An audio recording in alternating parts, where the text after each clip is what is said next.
আসসালামু আলাইকুম রহমতুল্লাহ। কথায় বলে পিপিলিকার পাখা গজায় মরিবার তরে। পাকিস্তান অর্থনৈতিকভাবে ধ্বংস হয়ে গিয়েছে। পাকিস্তান এবার পুরোদস্তুর ধ্বংস হয়ে ছিন্ন বিচ্ছিন্ন হয়ে আজাদ কাশ্মীর, বালুচিস্তান, খাইবার পাখতুনখোয়া হারাতে যাচ্ছে।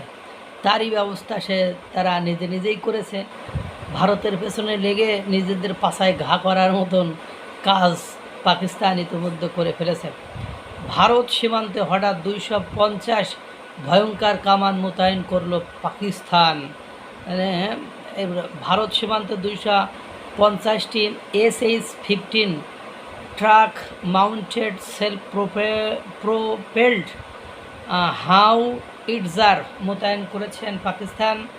ভারতের পূর্বাঞ্চলীয় সীমান্তের গুরুত্বপূর্ণ সেক্টরগুলোতে চীনের তৈরি এই 150 মিলিমিটারের কামান ব্যবস্থাগুলো সুসংগঠিতভাবে স্থাপন করতে শুরু করেছে পাকিস্তানি সেনাবাহিনী।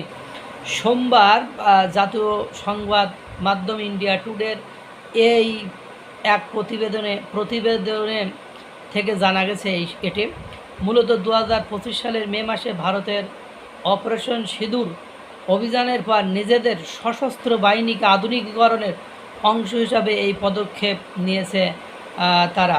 এই পদক্ষেপ কারণ সেই সময় যে বাড়ানি খাইছে, সেই পিটানি খাইছে, সেটা আর ভুলতে পারে নাই।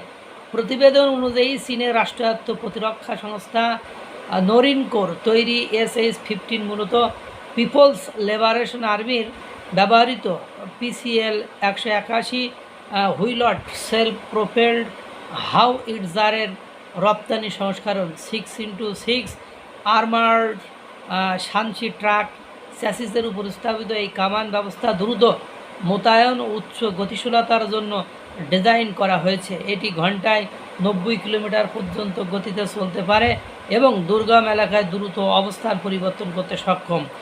এই 155 মিলিমিটার /52 ক্যালিবো আর্টিলারি প্ল্যাটফর্ম থেকে মানসম্মত ন্যাটো স্ট্যান্ডার্ড গোলাবারুদ ছুড়ে 30 থেকে 40 কিলোমিটারের দূরে লক্ষ্যবস্তুকে আঘাত হানা সম্ভব।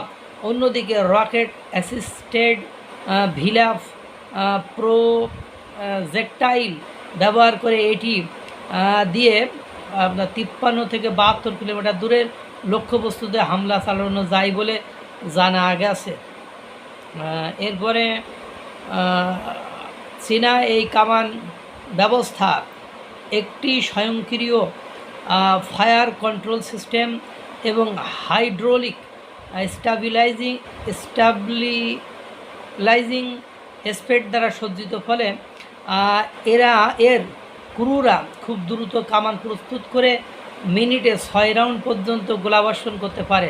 প্রতিপক্ষ ঠিকঠাক বুঝে ওঠার আগেই এটি দ্রুত স্থান পরিবর্তন করে সরে যেতে পারে। ভারতীয় প্রতিরক্ষা সূত্র বলছে 250টি SH-15 ব্যবস্থার সংযোজন একাধিক আর্টিলারি রেজিমেন্টকে সজ্জিত করার জন্য যথেষ্ট। এটি পাকিস্তানের দূরপাল্লার কনভেনশনাল স্ট্রাইক ক্ষমতাকে বহুল অংশ বাড়িয়ে দেবে।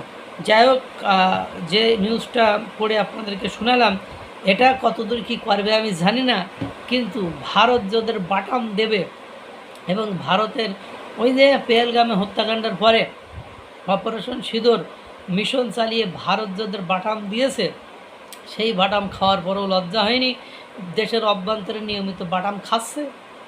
এইবার ভারত ধরলে উচিত শিক্ষা দিয়েই ছাড়বে। আর ভারতের পেছনে রাশিয়া এবং আপনার ইসরায়েল তো আছেই। আর অকারণে ভারতের সাথে তেওড়া ঘাটতারামি করা, ভারতের দিকে কামান তাক করার ফল খুব দ্রুত সময়ের ভেতরেই পাকিস্তান পেয়ে যাবে বলে অনুমান করা যাচ্ছে। সবাই ভালো থাকুন, সুস্থ থাকুন। আসসালামু আলাইকুম ওয়া রাহমাতুল্লাহ।